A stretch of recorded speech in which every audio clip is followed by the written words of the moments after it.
Prime, podcast for curious mind.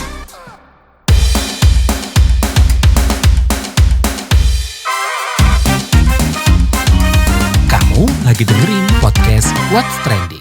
Kamu mendengarkan What's Trending bersama saya, Lea Baneza. Warga plus 62 nih masih menunggu dan ngarep-ngarep nih keputusan atau pengumuman soal perubahan nama dan sistem penerimaan peserta didik baru PPDB nih. Yang katanya nih masih menunggu keputusan final dan aturan resminya.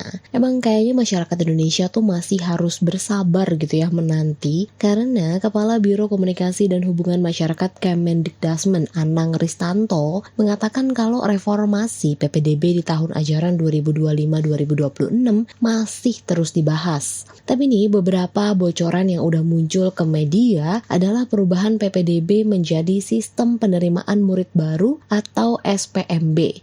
Terus ada juga perubahan sistem zonasi menjadi domisili dan pelibatan sekolah swasta. Nah, kalau kita ngelihat laman Kementerian Pendidikan Dasar dan Menengah PPDB ini memiliki sejumlah masalah katanya. Pertama, kurang mulusnya pelaksanaan PPDB, masih ada kecurangan, terus masih juga nih langgeng persepsi soal sekolah favorit yang diusahakan untuk dihapus. Tapi kira-kira apa aja nih perubahan yang diperlukan? Kita bahas setelah komen warga plus 62.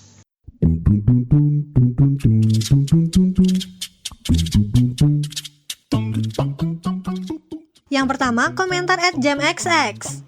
Yakin bisa mengatasi kecurangan di lapangan? Berapa persen yakinnya? Lalu, apa yang menjadi sanksi kalau ada kecurangan? Siapa yang bertanggung jawab? Lanjut komentar @oraxx. Untuk antisipasi pemalsuan kakak, bagaimana caranya sekolah mengukur jarak antara sekolah dengan kediaman siswa? Ya tentunya validasinya pakai alamat yang ada di kakak. Ya sama saja dengan tahun lalu. @praxx. Belum nemu penjelasan? Kalau gak pakai kakak, lalu pakai apa untuk membuktikan domisili siswa? Lanjut komentar @auxx. Misal kita ngekos di dekat sekolah favorit, jadi kita masuk zonasi sekolah favorit itu dong. Terus ngurus surat keterangan domisili ke RT RW. @samxx.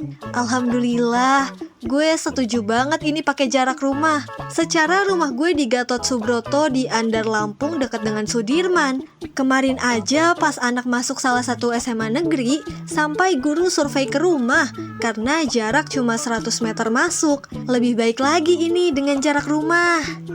@inxx. Udahlah, untuk SMP dan SMA balik lagi ke sistem NEM. Siapa murid yang pinter, dia punya hak milih sekolah dimanapun, biar anak-anak juga terpacu. Kalau SD gak masalah pakai domisili. @4xx. Harusnya pakai nilai UN aja sudah paling bener. Kalau mau sekolah favorit ya belajar yang rajin biar nilai UN tinggi. Sekaligus belajar bermental berkompetisi dan menjadi yang terbaik. Yang terakhir komentar @koxx. Zonasi diganti dengan domisili ya gak ada bedanya. Tetap aja manipulasi kakak akan tetap terjadi demi kejar sekolah unggulan. Harusnya menteri fokus perbaiki sekolah-sekolah dan fasilitasnya yang ada di pelosok agar mengundang minat peserta didik.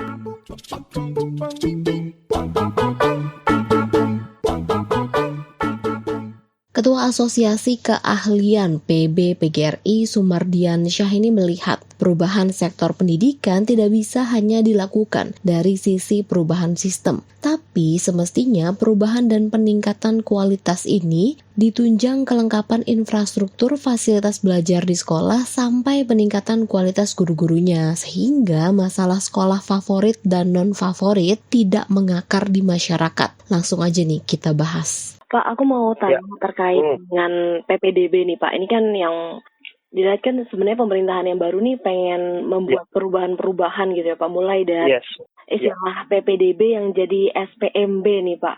Kan PPDB penerima peserta didik baru sekarang menjadi sistem penerimaan murid baru nih. Mungkin melihat dari perubahan nama dulu deh Pak, gimana?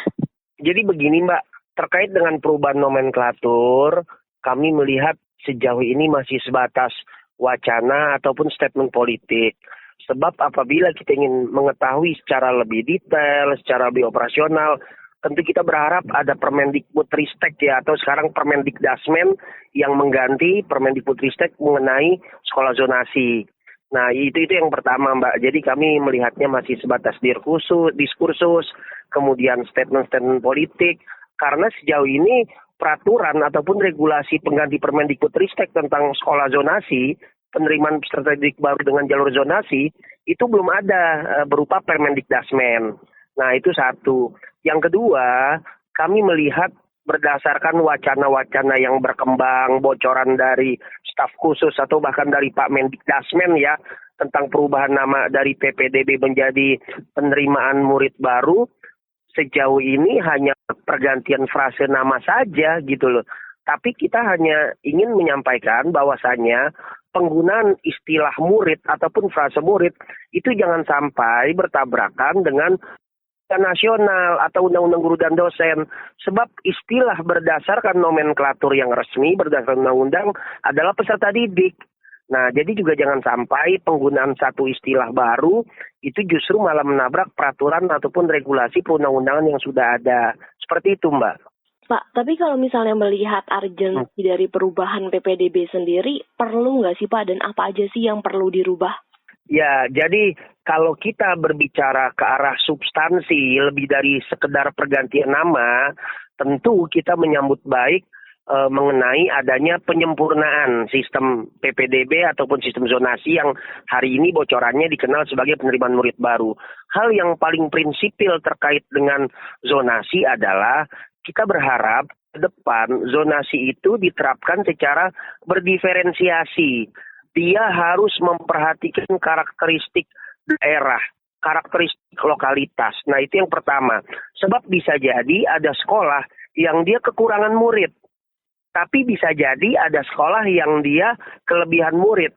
Bukan hanya murid, tapi juga termasuk di dalamnya pendidik, guru. Ada sekolah, ada daerah yang dia kekurangan guru, tapi ada daerah atau sekolah yang dia kelebihan guru. Nah, kita berharap pemerintah bisa memetakan karakteristik sistem penerimaan murid baru atau sistem penerimaan peserta didik baru berdasarkan ketersediaan daya tampung. Nah, itu satu.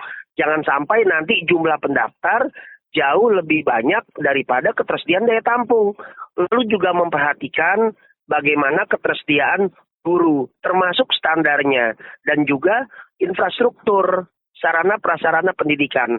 Dan karena itu kami menyambut baik untuk melibatkan swasta, sebab selama ini memang masalah besarnya adalah ada beberapa orang, ada beberapa kelompok masyarakat, dan ironisnya mereka kelompok yang membutuhkan bantuan, misalkan kelas menengah ke bawah, yang kategori kemampuan ekonominya rendah, itu malah terlempar dari zonasinya. Nah, di satu sisi mereka harus masuk swasta, dan swasta itu berbayar.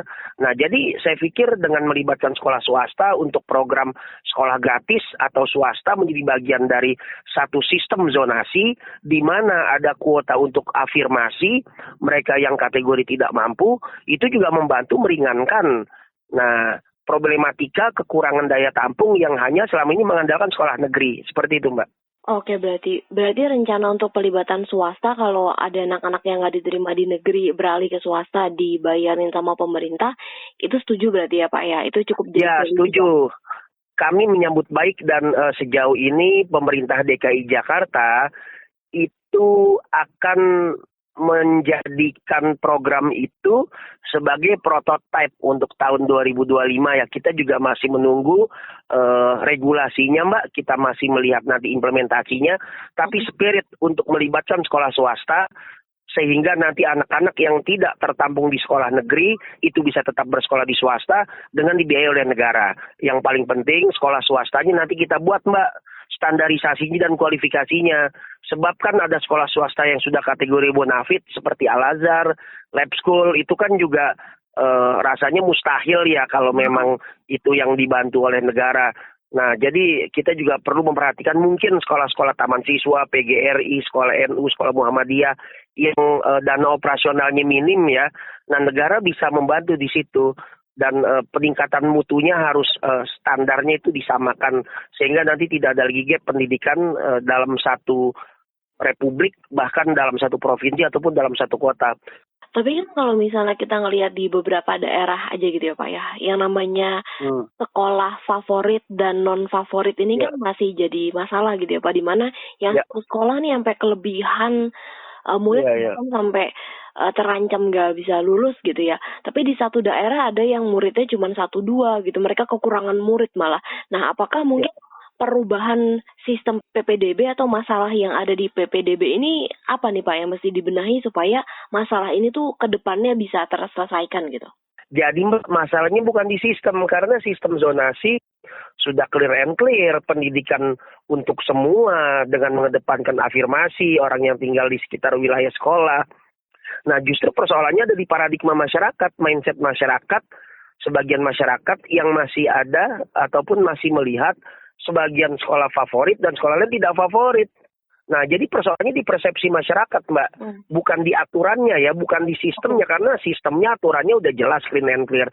Nah, tugas pemerintah memang harus mengedukasi bahwasanya hari ini tidak ada lagi sekolah favorit, sekolah tidak favorit, semua standarnya sama untuk negeri ya. Nah, di satu sisi kita melihat ketika sekolah negeri dianggap standarnya sama berdasarkan zonasi, justru di sini peluang sekolah swasta gitu loh untuk berlomba-lomba meningkatkan kualitas lembaganya sehingga bisa menarik murid ataupun menarik peserta didik.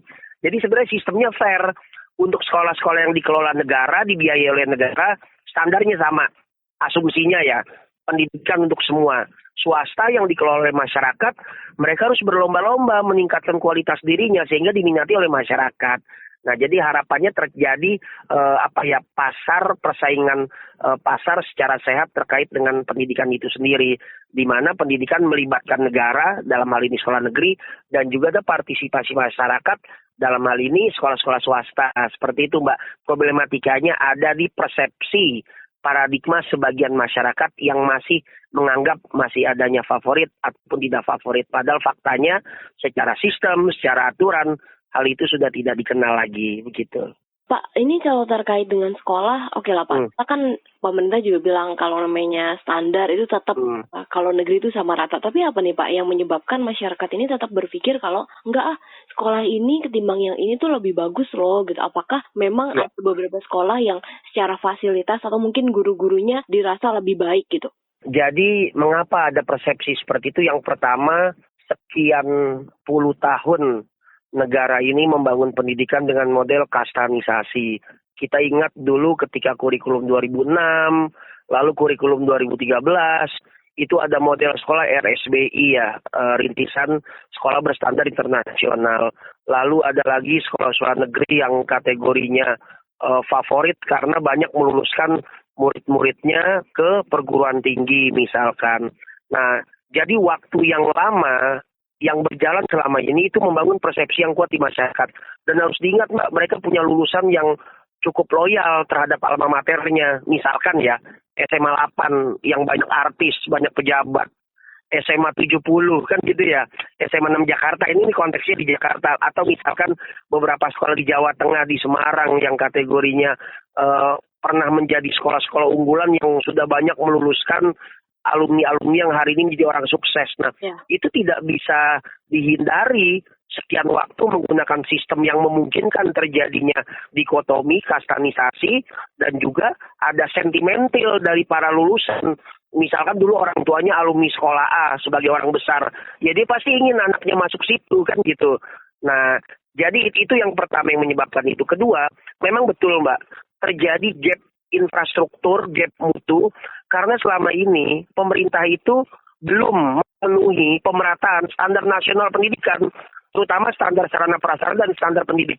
Sehingga sekolah-sekolah yang hari ini dianggap favorit itu memang faktanya secara infrastruktur, secara sumber daya guru dianggap lebih baik Mbak, gitu loh. Misalkan gedungnya lebih mewah, catnya lebih bagus, laboratoriumnya lengkap kan gitu ya Mbak ya. Parkirannya luas.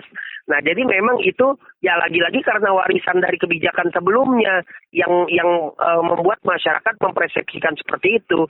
Tapi kan secara aturannya hal itu seharusnya tidak berlaku lagi.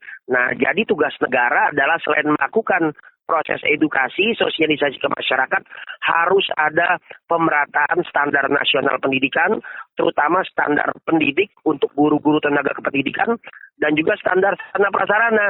Sehingga tidak ada lagi sekolah yang letaknya di ujung jalan, di gang sempit, di pelosok yang sama-sama sekolah negeri, tapi faktanya infrastrukturnya masih minim.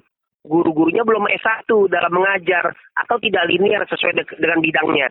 Nah, itu yang harus dibenahi oleh negara, Mbak. Ya, baik. Terima kasih banyak ya Pak ya. Baik. Terima kasih Mbak, sama-sama. Ya. Tapi ada nggak sih catatan atau mungkin hal yang perlu diperhatikan nih kalau pemerintah emang mau merombak sistem pendidikan PPDB yang diterapkan selama ini? Kita bahas bareng pengamat pendidikan sekaligus Rektor Institut Media Digital MTech, Toto Amin Sufijanto. Halo Pak Toto. Halo Mbak Lea. Gimana Pak kabarnya Pak? Sehat Pak? Sehat, Alhamdulillah. Gimana? KBR? Alhamdulillah. Masih terus berjalan Pak. Oke, silakan. Pak, aku mau tanya terkait dengan Tentang PPDB. PPDB. Ini kan PPDB belakangan masih jadi perbincangan dan penggodokan gitu ya Pak ya. Mulai dari perubahan nama nih Pak menjadi SPMB gitu Pak. SPMB itu kan sistem penerimaan murid baru gitu Pak. Mungkin dari perubahan nama dulu deh Pak. Katanya kan biar lebih enak didengar gitu, lebih dikenal gitu. Itu gimana nih Pak melihat perubahan namanya? Sama aja kan esensinya sebenarnya. Jadi kenapa diganti namanya? Tentu kan kalau kita bilang supaya orang tidak punya trauma atau alergi dengan masalah-masalah yang melekat pada nama lama yaitu PPDB, maka dibikin SPMB gitu kan. Itu aja sebenarnya. Kenapa namanya baru kan? Penyegaran aja gitu ya Pak ya? Cara meninggalkan trauma lah supaya orang nggak trauma. Kalau nanti PPDB lagi, orang sudah tergambar di kepala itu adalah ya masalah lagi gitu kan. Baik itu di sisi orang tua maupun di sisi masyarakat luas gitu. Pak, ini kan sistem PPDB itu kan kemarin tuh pakainya zonasi gitu ya Pak ya. Nah sekarang juga katanya mau diganti ke sistem domisili gitu Pak. Jadi seseorang itu bisa masuk sekolah sesuai dengan jarak rumah dengan sekolahnya gitu. Ini cukup ideal nggak sih Pak? Bakal mungkin mampu mengatasi masalah kecurangan atau pemindahan kakak yang kemarin tuh sempat jadi masalah di PPDB gitu Pak? Ya emang mengubah kan nggak? Apa bedanya domisili sama gini? Saya ada satu kasus di Jakarta misalnya, ada sekolah SMA negeri nih, entah favorit entah enggak, tapi yang jelas SMA negeri. Tiba-tiba pada tahun tertentu tuh dia jumlah penduduk barunya tuh naik gitu, karena semuanya mendekat ke sekolah tersebut supaya tadi kan prinsipnya zonasi, jaraknya dekat dengan sekolah sehingga peluang diterima lebih besar gitu kan. Jadi nggak ada yang berubah sebenarnya, mau zonasi mau domisili sama itu esensinya. Sebenarnya problemnya bukan di domisili ataupun zonasi, bukan di nama juga gitu. Problemnya adalah kita itu kekurangan sekolah negeri, gitu aja. Kenapa orang ke sekolah negeri? Karena dia lebih murah ataupun katakanlah terjangkau biayanya, bahkan gratis gitu kan. Terus dari segi mutu ya mendingan lebih baik lah gitu kali ya daripada sekolah swasta yang biasa-biasa aja. Kan ada swasta yang bagus juga, tetapi kan mahal gitu kan. Jadi ini pilihan yang paling logis dari keluarga yang katakanlah relatif tidak mampu ataupun menengah ke bawah. Tetapi prinsip itu juga dianut oleh keluarga yang menengah ke atas, yang mampu. Logis kan, maksudnya kalau saya mau beli barang atau jasa kan saya cari yang mutunya bagus dan harganya rendah. Jadi logika seperti itu yang dipakai untuk memudahkan memahami masalah ini. Nah, problemnya adalah supply dan demand. Supply-nya terbatas, ya kan? Tidak semua kecamatan punya SMA negeri, katakanlah gitu kan. Tidak semua, bahkan tidak semua kelurahan punya SMA negeri atau SMK negeri. Jadi akhirnya kan dia jadi dari segi pasokan dan kebutuhan atau supply dan demand kan nggak seimbang. Pak, tapi kalau dari pemerintah kan ngomongnya gini Pak, misalnya in Depok Jakarta lah Pak, itu kan perbatasan ya Pak. Misalnya ada orang yang rumahnya di Jakarta tapi ada sekolah yang di Depok dan itu lebih dekat dari rumahnya. Nah dia kalau nggak pakai zonasi katanya bisa tuh Pak akhirnya ke Depok. Nah itu solusi atau sebenarnya sama aja gitu? Atau di Depok juga bisa jadi penuh juga? Itu yang dilihat oleh masyarakat umum, masyarakat awam. Yang dilihat oleh aparat pemerintah, dinas pendidikan, itu adalah undang-undang pemerintahan daerah. Undang-undang pemerintahan daerah menyatakan SMA K itu ada di bawah kendali provinsi. Kalau saya bilang provinsi berarti ada batasnya dong ya. Jakarta sama Depok provinsinya sama nggak? Beda, Pak. Itu. Jadi meskipun dia itu persis cuman 10 meter di belakang rumah dia, tapi kalau dia adalah Depok, sementara saya Jakarta, kagak bisa. Aturan undang-undang pemerintahan daerah begitu, pengelolaan sekolah. Pak, ini kan ada satu solusi lagi katanya Pak ya, kalau misalnya ada anak yang tidak diterima di negeri, katanya nanti akan bekerja sama dengan sekolah swasta untuk ya supaya anak itu tetap bisa sekolah dan didanai sama pemerintah. Itu gimana Pak? Itu sudah dicoba. Kami dulu kan pernah di Pemprov DKI itu ada program namanya sekolah kolaborasi. Nah itu dijadikan semacam kayak sekolah negeri itu menjadi pembina dari sekolah swasta di sekitarnya. Sehingga kualitasnya tadi yang saya bilang, memenuhi supply kualitas sekolah yang baik tapi terjangkau, itu adalah dalam rangka seperti itu. Kita nggak mungkin menyediakan bangku sekolah negeri secara cepat kan. Bangun sekolah baru itu kan nggak mudah. Mesti ada bangunannya, mesti ada gurunya terutama kan. Nah karena itu sekolah negeri perlu bekerja sama, berkolaborasi dengan sekolah swasta sekitarnya.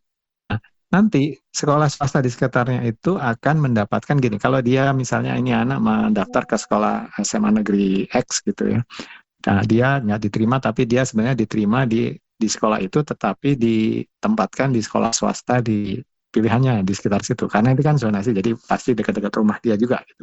Pemerintah dalam hal ini Pemda itu akan membayari anak ini sekolah di sekolah swasta itu. Tidak hanya itu, sebenarnya konsep sekolah kolaborasi adalah ada pembinaan kepada sekolah-sekolah swasta itu dengan sekolah negeri ini. Misalnya nih, fasilitas laboratorium bisa pakai sekolah negeri ini. Fasilitas olahraga, sarpras yang lain itu bisa menggunakan sekolah negeri.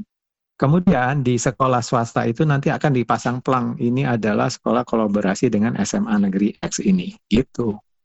Jadi masyarakat nggak akan ragu lagi dengan kualitas sekolah swasta ini yang sudah berkolaborasi dengan sekolah negeri. Nah, kedepannya itu kita akan menambah kapasitas sebenarnya. Itu dengan secara tidak langsung kita menambah kapasitas satu, ya kan? Karena sekolah swasta juga dilibatkan. Yang kedua, kita menghargai sekolah-sekolah swasta yang sudah ada. Jadi bukan mematikan sekolah swasta yang ada. Jadi pemerintah sekolah negeri dalam hal ini membina sekolah-sekolah swasta di sekitarnya. Jadi bareng-barenglah kita membangun kualitas manusia Indonesia dengan sekolah kolaborasi ini. Itu. Pak, tapi kalau misalnya melibatkan sekolah swasta, pasti kan sistem pembiayaan segala macamnya kan akan berbeda dengan negeri gitu ya Pak. Ada nggak sih Pak mungkin yang perlu diperhatikan gitu?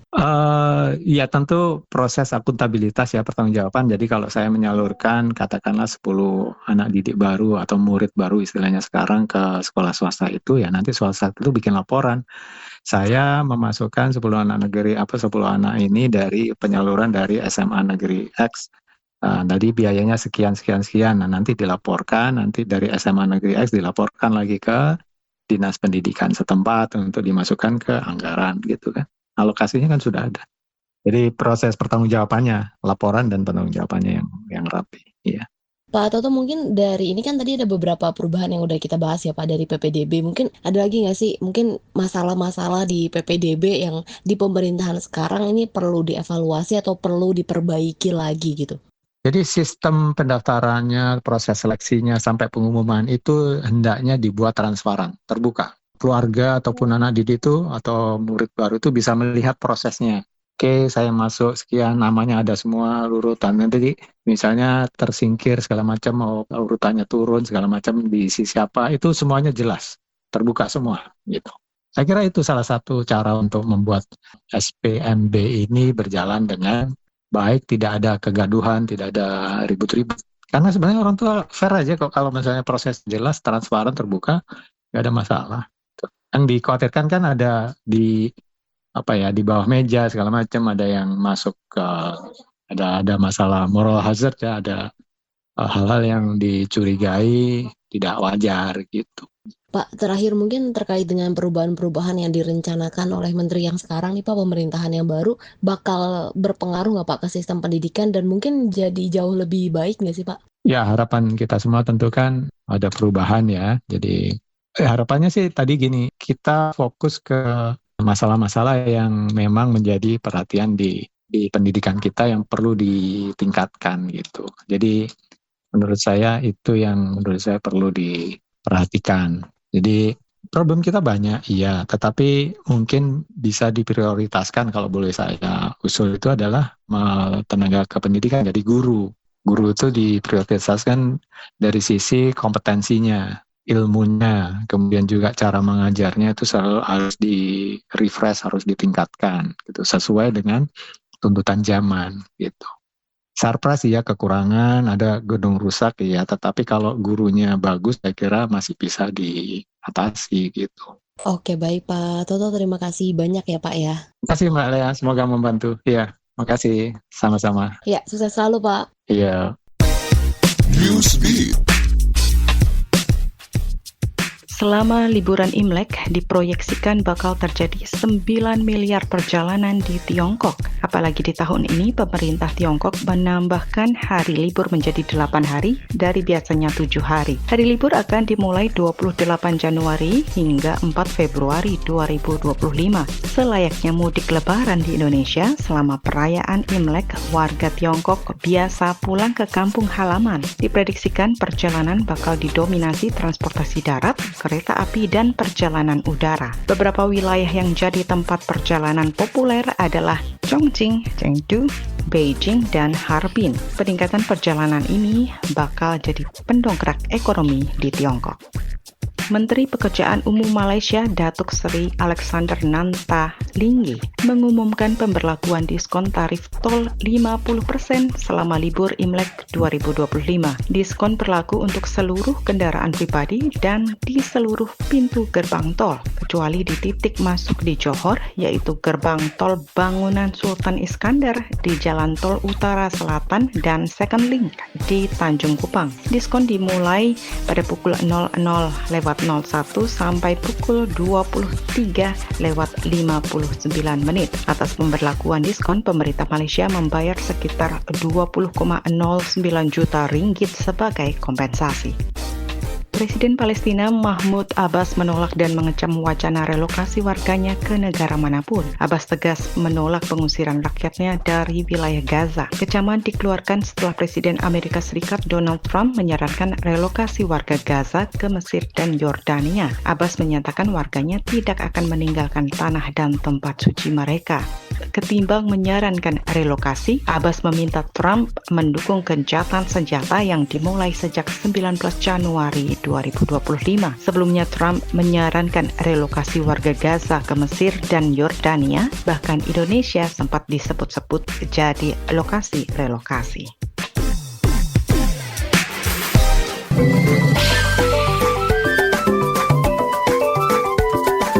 WhatsApp Indonesia.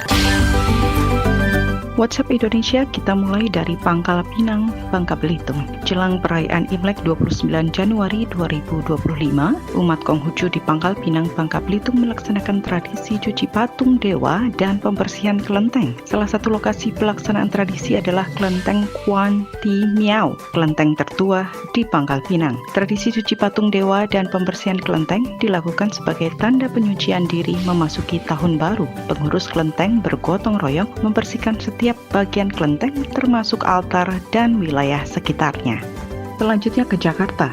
Pendiri Yayasan Amurfa Bumi, Tang Hong Hui, mengungkap pengurus harian dan umat di Vihara Amurfa Bumi bahu-membahu membersihkan seluruh area, di antaranya menurunkan lampu-lampu dan membersihkan patung-patung dewa. Tang Hong Hui mengatakan gotong royong jadi salah satu rutinitas menjelang perayaan Imlek pada 29 Januari 2025. Selama kerja bakti, mereka membersihkan abu sisa pembakaran dupa serta membersihkan dinding dan lantai tempat sembahyang. Mereka berharap saat perayaan di hari H, semua umat bisa kusuk dan nyaman selama beribadah. Imlek tahun ini diprediksi akan ada 500 hingga 1000 umat yang hadir setiap harinya. Vihara Amurfa Bumi juga menekankan pentingnya menjaga kerukunan beragama selama perayaan Imlek 2025.